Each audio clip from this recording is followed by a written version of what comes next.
नमस्कार दोस्तों, मैं नेटवर्क थ्योरी के क्वेश्चंस करा रही हूँ। तो थोड़ा सा देखते हैं। देखो, मैं आपको यहाँ से कराती हूँ कुछ क्वेश्चंस। 3 ये हो गया, 4 5। Which of the following pairs of H parameters has the same dimensions? बताइए, सेम डायमेंशंस किसके होते हैं एच पैरामीटर्स में? आपको पता होगा कि हाइब्रिड पैरामीटर्स होते हैं। देखिए, आपको इक्वेशन पता होगी कि V1 is equal to H11 I1 plus H12 V2 and I2 is equal to H21 I1 plus H22 V2। ठीक है, अब इसमें आप देखो 2 पोर्ट नेटवर्क है। यहाँ पे 2 पोर्ट नेटवर्क में आप देखो, ये आपका इनपुट है, ये आपका आउटपुट है। ठीक है, यहाँ पे करंट जो जा रही है I1 जा रही है, यहाँ पे करंट जा रही है I2। ठीक है, तो यहाँ पे ये टर्मिनल 1 है, ये टर्मिनल 2 है मतलब। ठीक है, अब इसमें आपको पता ही होगा कि किसकी सेम डायमेंशंस होती हैं। जब आप V2 को शॉर्ट करोगे, इस आउटपुट टर्मिनल को शॉर्ट करोगे, तो यहाँ पे V2 इक्वल टू 0 हो गया। तो यहाँ पे आप देखो V1, यहाँ पे V1 is equal to H11 I1, तो H11 कितना हो जाएगा? V1 upon I1।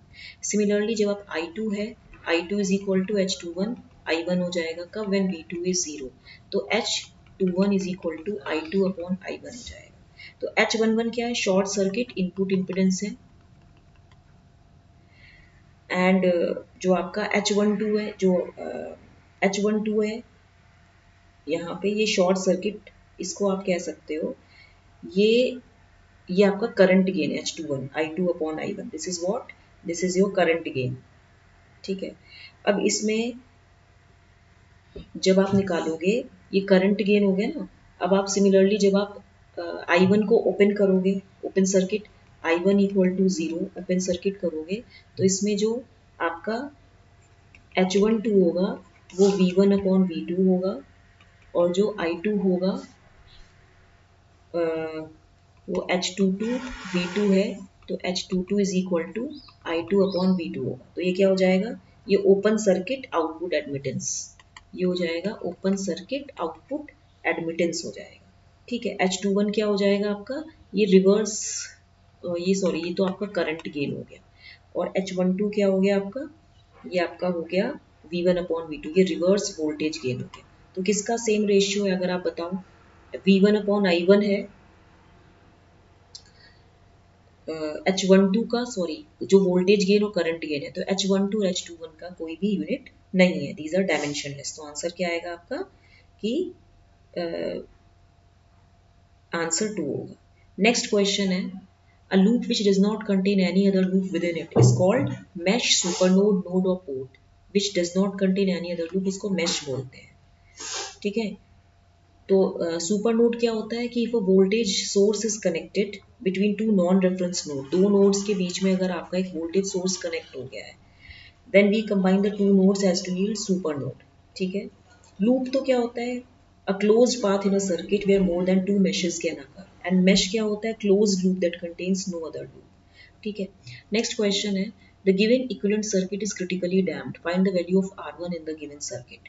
देखो, आपको पता है ये पैरेलल RLC सर्किट है, this is your parallel RLC circuit.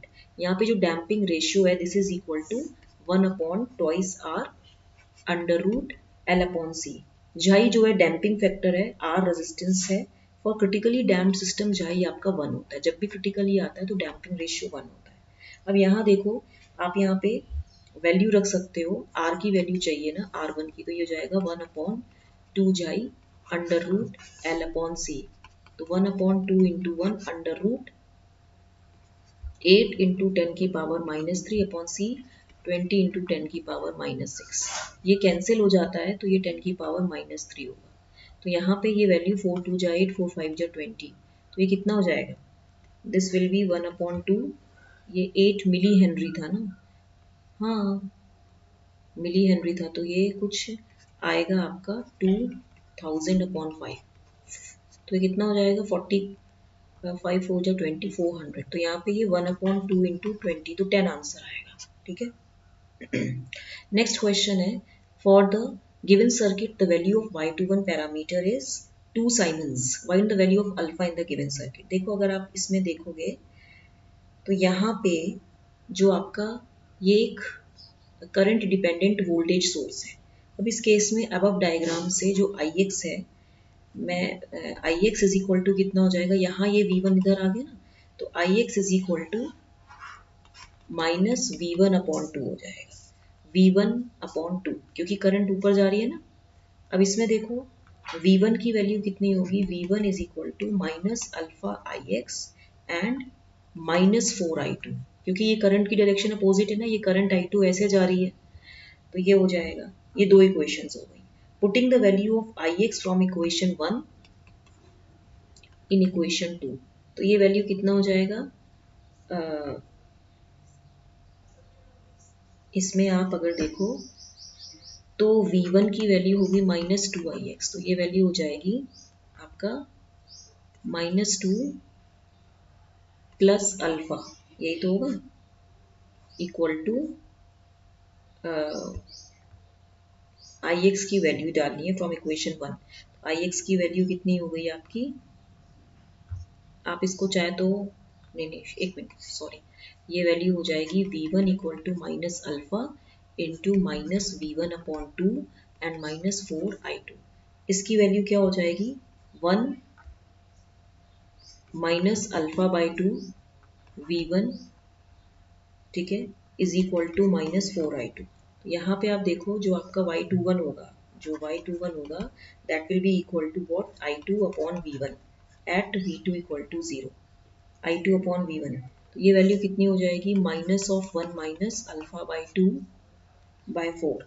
अब आप देखो वाई टू वन आपका कितना हो जाएगा, वाई टू वन आपका टू है, गिवन है ये क्वेश्चन में, क्वेश्चन में आपको वाई टू वन टू दिया हुआ है ना, ये देखिए दिया हुआ है ना ये, ठीक है।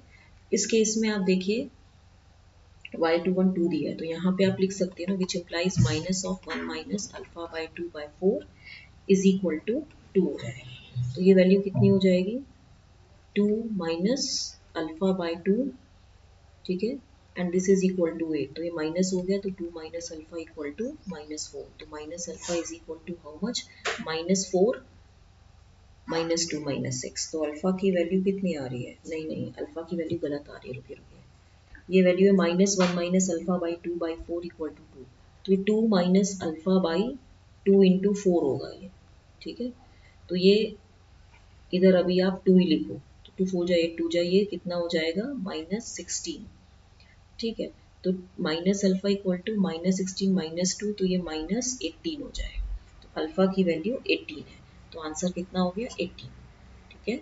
इसने बोला find the value of alpha, देखिए इसमें क्या किया है, ये करंट डिपेंडेंट वोल्टेज सोर्स है, यहाँ पे आई एक्स की वैल्यू गिवन है, ऑलवेज क्या होता है जो डिपेंडेंट सोर्स उसकी वैल्यू सर्किट में दी रहती है, तो आई एक्स यहाँ जा रहा है, this I x is equal to minus V one by two, क्योंकि ऊपर जा रहा है ना ये, यहाँ से अगर आप इसमें वो भी लगाएंगे तो minus V one plus two I X, यही होगा ना, माइनस वी वन, यहाँ पे करंट की डायरेक्शन ऑलरेडी गिवन है, तो ये माइनस टू आई एक्स होगा इक्वल टू जीरो, तभी हमने लिखा है कि आई एक्स की value minus V one by two है।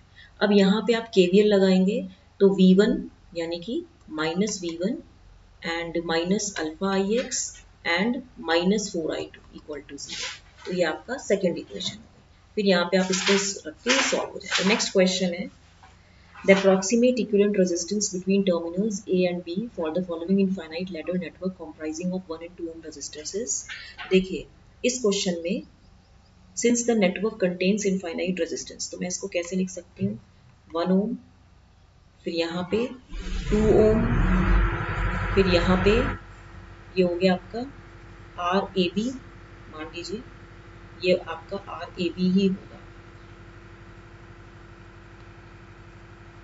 ठीक है। तो ये वैल्यू कितनी हो जाएगी आपकी, ये वैल्यू होगी 1 ओम, यहाँ पे ये वैल्यू हो जाएगी आपकी twice of R A B by two plus R A B, यही होगी ना। अब ये पैरेलल में हो गया ना ये दोनों रेजिस्टेंस, ठीक है। तो यहाँ से अब जब आप आर ए बी निकालेंगे तो कितना होगा, निकालिए, अभी तो बहुत आसान है, इसमें आप निकाल सकते हैं R A B is equal to, मैं इसको लिख देती हूँ ट्वाइस आर ए बी को मैं आर लिख देती हूँ, ठीक है, बार बार लिखना पड़ रहा है, twice R by twice plus R plus one, ये सीरीज में हो गया ना, मैं चलो यहाँ पे अभी ऐसे लिख देती हूँ, फिर करूँगी। तो r is equal to twice r plus 2 plus r, और ये वैल्यू कितनी हो जाएगी 2r plus R square is equal to 2r plus 2 plus r। तो यहाँ पे देखो 2r कैंसिल हो जाएगा, तो ये वैल्यू कितनी होगी R square minus R minus 2 equal to 0, R square minus ये वैल्यू कितनी हो जाएगी 2r plus R minus 2 equal to 0, R minus 2 plus 1 R minus 2 equal to 0। तो आर की वैल्यू एक 2 हो गई, एक माइनस 1 हो गई, तो हम नेगेटिव तो नहीं लेंगे, तो ये वैल्यू आंसर 2। तो अगर आपको मेरा 1 2 3 4 और 5 क्वेश्चंस करा दिए, तो इसको लाइक शेयर सब्सक्राइब करना मत भूलिएगा। Thank you very much.